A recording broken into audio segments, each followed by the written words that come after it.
Luigi Mangione's official defense fund just received a major financial boost. An anonymous donor has pledged tens of thousands of dollars, the largest bump since his incarceration. This unexpected donation could be a game changer in his legal battle. So what does this mean for his defense, and how might it impact the case moving forward? I'll walk you through the details. For Law and Crime News, I'm Kennedi Walker. Luigi Mangione's popularity continues to grow by the day, along with the public's willingness to support him. Mangione is accused of shooting and killing the CEO of United Healthcare, Brian Thompson. If convicted of all of the charges against him, he could end up locked up for life. The 26-year-old is accepting donations to cover his legal bills. According to the fundraiser on Give, Send, Go, the money raised will go directly to his attorneys, who are handling his 3 pending criminal cases. The latest contribution is the largest yet. An anonymous donor pledging a whopping $36,500. In a comment, the mystery donor explained their reasoning, saying, quote, "What intrigues me about this case is how unified folks' responses are regardless of strata. In corporate America, for instance, there has been widespread doubt of potential prosecutorial mishandling and overcharging. I've also been surprised at the almost ubiquitous nature of support towards the suspect that I would expect to be quite bifurcated in this type of litigation. Quite exceptional." The donation surpasses the previous high of $30,000 made just a few weeks earlier. So far, Mangione's defense fund has raised nearly $730,000, inching closer to its $1 million goal. His legal team is preparing for what will likely be a long and highly publicized trial. The Maryland native has been indicted on 11 state charges and faces 4 federal charges. These include first-degree murder, murder in furtherance of terrorism, criminal possession of a weapon, and stalking. Mangione has pleaded not guilty to all charges. Now, it's been more than 3 months since Mangione was arrested. Authorities say he is this hooded figure that shot United Healthcare CEO Brian Thompson in the back outside of a New York City hotel. Thompson was headed to an investors conference scheduled for later that morning, and that's when Luigi Mangione, according to authorities, allegedly murdered him. The hooded person then took off, reportedly fleeing New York City. Shortly after the shooting, an investigation was launched. Police pleaded with the public, offering a reward for information leading to the arrest and conviction of the gunman. Then images were released of the man believed to be the shooter. The man is seen with a mask on his face in this surveillance from a Starbucks and a taxi cab. Later, a crack in the case. Presuming it's the same person, police have a photo of the man without a mask on. This is surveillance from the hostel he was reportedly staying at. Meanwhile, New York Police Department Chief of Detectives Joseph Kenney said 3 pieces of ammunition recovered from the scene had the words "deny, delay, and depose" written on them in marker. For days, police were working on finding the shooter, and then they got wind that he was allegedly in Pennsylvania. After a week-long manhunt, Mangione was arrested at a McDonald's in Altoona. As he was handcuffed, police searched the backpack he'd been carrying and allegedly found a ghost gun and a notebook with writings that reportedly point to anger at the healthcare industry, talking about how they're corrupt and uncaring. An important piece of information, as Brian Thompson was the CEO of United Healthcare. The company is one of the largest healthcare companies in the world and the largest healthcare insurer in the United States. Mangione is currently being held at the Metropolitan Detention Center in New York. In a statement posted on his website, he says, quote, "I am overwhelmed by and grateful for everyone who has written me to support their stories and express their support powerfully. This support has transcended political, racial, and even class divisions as mail has flooded MDC from across the country and around the globe." And joining me to talk more about this is Rich Schoenstein. Rich has tried cases in state and federal court in New York and across the country. Rich, thank you so much for coming on today. My pleasure being here. So let's just jump right in. In your experience, how often do you see the community rallying behind a defendant like this? So much so that they're donating thousands of dollars. Okay, so I don't know that I agree the community is rallying around him. There is definitely a large group of people that are making financial contributions, and I haven't seen that a lot. I haven't seen a lot of crowdsourcing efforts for defendants in murder cases trying to get legal fees paid. I don't think I've seen anything on this magnitude, in all fairness. Absolutely. I completely agree. That's why it's so shocking. I would say, what does the donation size, $36,500 from a single anonymous donor, say just about public sentiment towards this case? Well, I don't know what the size of a single donation, I would have to know who the donor was, right? Because Mhm. 36,000 to one person is much different than 36,000 to another person. Or is it really one contribution, or is it pooled from a number of people and given under one name? So I don't know. It's a large amount of money, obviously, $36,000. So somebody is really putting their money where their mouth is, but I would need to know more facts to assess it more. Right, right. And so it looks like from the website, they're trying to raise $1 million dollars, and they're getting pretty close. Right now, they're inching up towards $730,000. What do you think just about the fact that they, in these few months, have been able to raise $728,000? Well, I think it does denote massive public interest in the case. I don't think, I mean, it's a large amount of money to collect in, as I said, for a defendant in a murder case. If you think about it in terms of like political fundraising and other kind of fundraising efforts, it's not the largest amount of money that's ever been collected, but it certainly is substantial. One other thing I noticed, Kennedy, about this website, and I know this donor that gave $35,000, I think there was a statement attached to that contribution that talked about the ubiquitous support for the defendant in this case. So, first of all, I'm not sure it's ubiquitous because I see on the website, and I'm looking right now, there's 21, almost 22,000 donors. That's a lot. Don't get me wrong. That's a lot of people, but that's not ubiquitous. That's not 8 million, right? That's not everybody. That is a large group of people. And I know there are others who haven't given money that support him. But the thing I find interesting is that the supporters fall in multiple groups. I'm looking live right now as we record on the comments. The first one says Luigi is a hero to all Americans living under the boot of health insurance companies. So that person gave $25 because they think he did it and they're happy he did it. The Wow. next comment I see, and I see a couple comments below, Luigi is innocent. So these donors are a mix of people who think he didn't do it and people who think he did do it and are happy to do it. And frankly, probably some people who just think he's handsome or interested in the case or want to be part of something.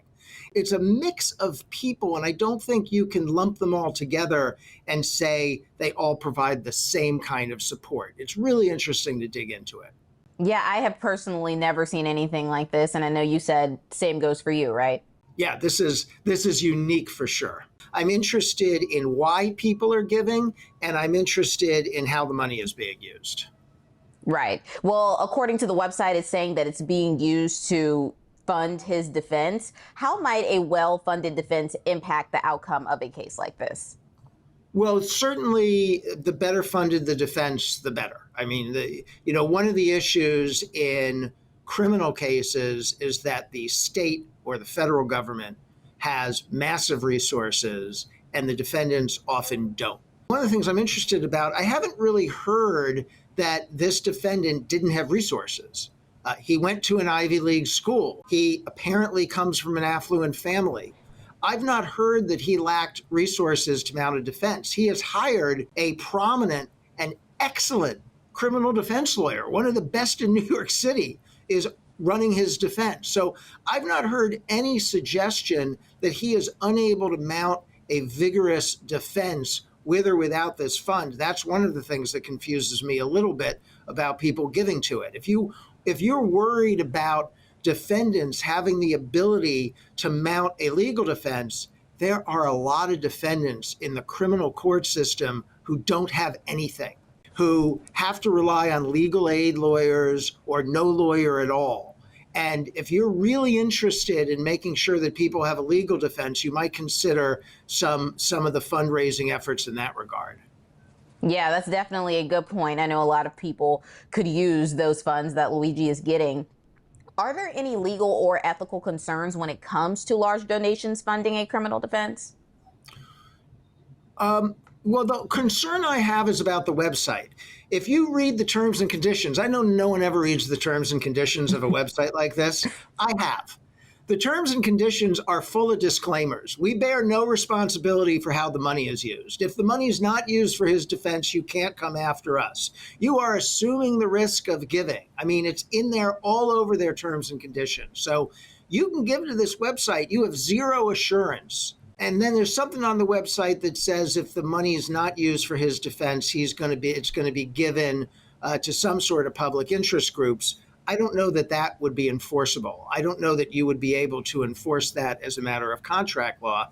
So you can give to this website, but you're doing it on faith because the website itself is precluding you from asserting a claim that the money was misused.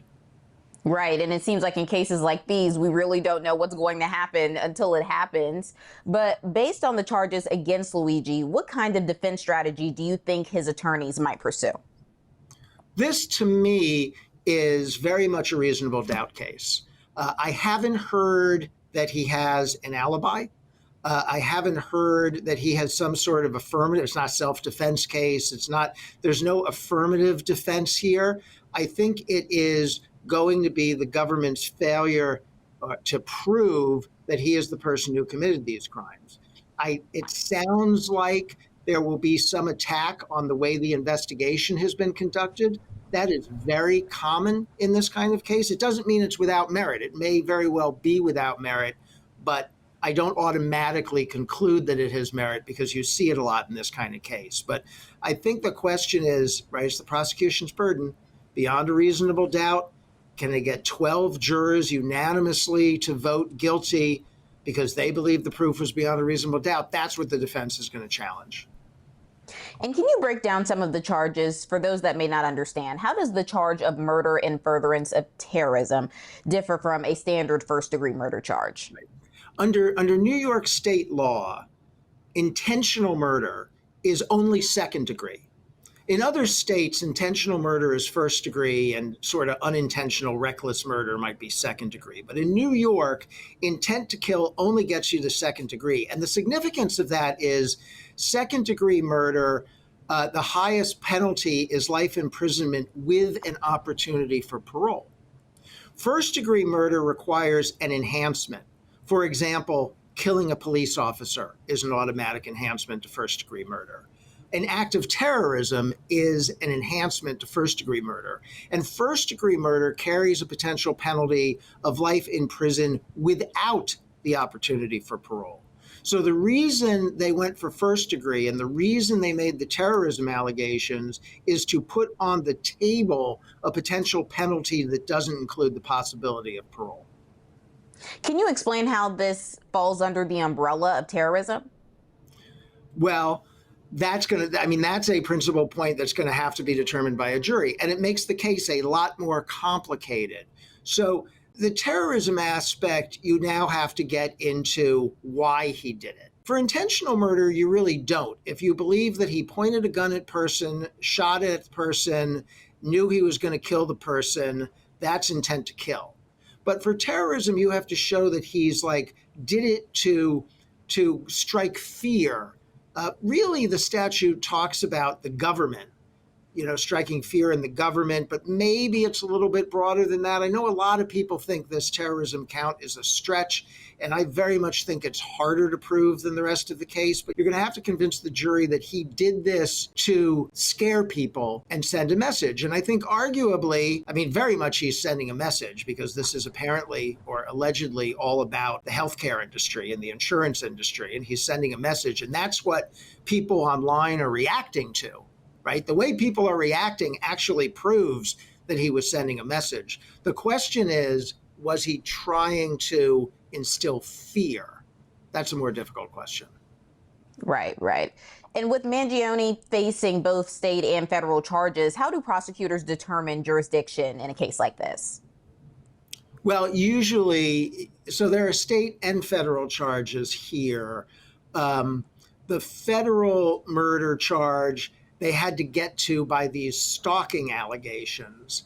to get under the federal statute. And again, that's a little clumsy because was he stalking, allegedly? Was he stalking Brian Thompson by knowing where he was and then going up and shooting him? If that's what happened, is that stalking? That complicates the case. So there is a federal claim out there. Typically, the federal and the state governments will discuss and decide among themselves who's going first. I mean, you don't usually end up with federal and state prosecutors in a public fight about who gets to go first. And I think this has worked out that the state claims are going forward first. But what are the key differences between how a case is tried in state court versus federal court? Well, there's not much a difference in the way it's tried. The key difference here is that the state case would focus on this terrorism allegation. The federal case would focus on the stalking allegation, and the federal murder charge carries at least the theoretical possibility of the death penalty being imposed. So if they got a conviction in federal court, there would be a separate sentencing stage where they would have to talk about whether or not the death penalty is getting imposed. That wouldn't be in play in the state because life in prison without opportunity of parole is the maximum penalty. What challenges do prosecutors face when trying a case of this magnitude, if any? So one challenge they face right now is public opinion. I mean, one challenge they face is this support that's built. They're going to face the fact that there are protesters outside the court that the jury has to walk by every day. They're going to face the fact that this has been a well-covered case in the media, and it's going to be hard to find jurors who don't already have an opinion one way or another about the case. Those are going to be challenges. The proof is a challenge, right? Because there's no eyewitness. There's a lot of video, but there's no clear video evidence of him being the person that shoots the victim, right? You know, we're not sure from the video. So there's a degree of proof, and I haven't seen all the proof that the state's going to muster in that regard. So I don't know how strong it is, but that's the challenge. And beyond a reasonable doubt is the ultimate challenge in all of these cases. The standard of proof is appropriately very, very high. Do you think that there's a chance or that it could be argued that the case should be moved out of New York since it has been so publicized? Yeah, I don't think that'd work. But, you know, it's an 8 million person city. So it's not like something happens in a small town and you move it to the next small town because you're worried that people are connected to local authorities or there's bias or it's been predetermined. I don't remember any big cases being transferred out of New York City. By the way, I'm extremely prejudiced, but we happen to have the best courts and the best jury pool in the world. So I don't know why either side would want to move it out of New York City. How does a defense attorney handle a case that is so widely followed by the public? We know we talked about, the challenges that the prosecutors may face with this, but how does a defense attorney handle it? Well, the defense attorney is speaking on behalf of the client. So to some extent, it depends on how the client wants to handle it. My strong feeling is that the defense attorney should focus on what happens in the courtroom. The defense attorney should focus on the fact that there will be 12 people in the courtroom who decide guilt or innocence. Forget who's on X. Forget what people are saying on YouTube. You have 12 people in front of you for several weeks that you're going to try to persuade. That's what matters. The evidence that's going to be presented at trial is what matters. You have to do everything. You have to challenge every piece of evidence you don't think the prosecution should use because it wasn't collected in the proper way or because it's prejudicial or because it's not relevant or for all of those reasons. You just have to stay in every bit of that fight and you have to keep your eye on the courtroom. It's hard in these cases to get distracted. It's easy, I should say, to get distracted by the external noise. In your experience, if you were prosecuting this case, what would your strongest argument be for conviction? Well, from what I understand of the evidence and knowing, and again, saying I don't know what all the evidence is, but it sounds like he was found with the murder weapon and notes that are indicative of his guilt. So that seems pretty strong. It sounds like there may be some video and maybe even a witness to identify that he was in New York when the murder happened. So that would be pretty strong. Those to me seem like the key pieces of evidence. What if you were on the defense? What would be your strongest argument? The defense argument, again, I don't think this is a case where there's an affirmative argument for the defense. The defense's argument is this is the prosecution's burden. We know this is tragic that somebody was shot on the street at 5 o'clock in the morning. You may not like that. You may want to punish the person. But if the state cannot muster proof beyond a reasonable doubt, it cannot get a conviction. Do you foresee the prosecution offering a plea deal, or is this a case that they're likely to take all the way to trial? I don't know the answer to that.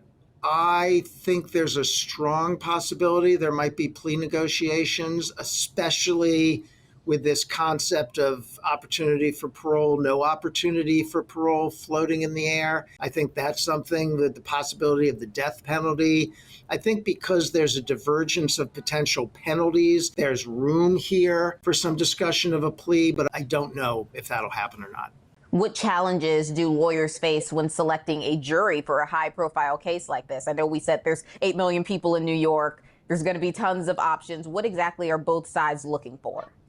Selecting a jury is the most underrated part of a jury trial. By the way, it's one of the most fun parts of a jury trial because you get to meet so many people. And I'm really serious. The people who are on the jury pools in New York City are extraordinary. They're just a great group of people. And most of them come in really wanting to do their civic duty, really wanting to hear a case. I know there are people who want to get out of jury duty. I know there are people who feel burdened, but most of them really want to do the work, really listen, and really doing a good job. So you need to identify knuckleheads. There will be some people in that jury room that just don't belong on a jury in any courtroom on any case, and you got to get rid of them. They're knuckleheads. You have to identify pure, clear prejudice one way or another and get rid of those people. If you have somebody who comes in and says, I've read about the case, the guy's obviously guilty, the defense has got to kick him. If you have someone who comes in, I've read about the case, sounds like he was framed, the prosecution has to kick him. You want people who are committed to hearing the evidence at trial and making a determination based on that evidence. And, lawyers have different rules about what do they want in terms of gender and race and socioeconomic background and all kinds of things. I'm a little old-fashioned. I think most of that is overstated. I think most of that is overstated. You can't tell enough about a person looking at those attributes. I like to know personally what they do for work.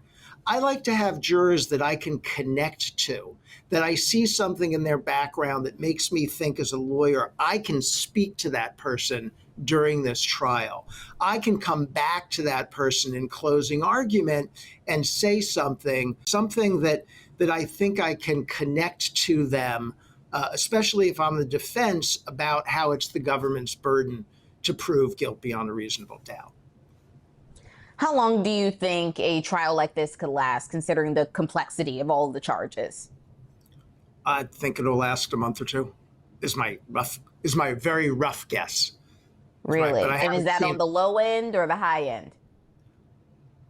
I think, well, I gave you a range of a month. So I think that's sort of the range I anticipate. One thing to keep in mind is in New York State court, court is closed at 5 o'clock. They take a lunch break for an hour to an hour and a half every day. Court is closed. There's no staying late in New York State court. So you don't get that many hours in a day. You get, some judges don't start till 10 o'clock because they got to do other stuff in the morning. So you get 2.5 hours in the day, 2.5 hours in the afternoon. You get 5 hours. You don't get an 8-hour day with a jury. So it flies by. You spend the first day opening arguments. Those take a long time. You have sidebars, you have evidence fights, you have conferences you have to have with the judge. And this case is going to have, I think, a lot of law enforcement and expert testimony. That's going to be cumbersome. So it'll take a while. Lastly, if Luigi Mangione was convicted, what sentencing factors would come into play when determining whether he gets life in prison or potentially the death penalty? Well, I think you look, for death penalty, you look to see if there are aggravating factors or mitigating factors. So some of the aggravating factors don't exist in this case. There's only one victim. It's not a particularly gruesome form of murder like we see in some cases. It's a gunshot to the back, which is less violent than a lot of others we see. But if the terrorism thing sticks with the jury, that's the kind of enhancement. If they conclude he did it to strike fear in the hearts of people who work in the insurance industry and otherwise, that could push them to an aggravating factor that would get you to the death penalty. Well, thank you so much for coming on today. This is a case that we will for sure be following. Yep, good to see you. Luigi Mangione is scheduled to return to federal court in Manhattan on March 19th. For Law and Crime, I'm Kennedi Walker.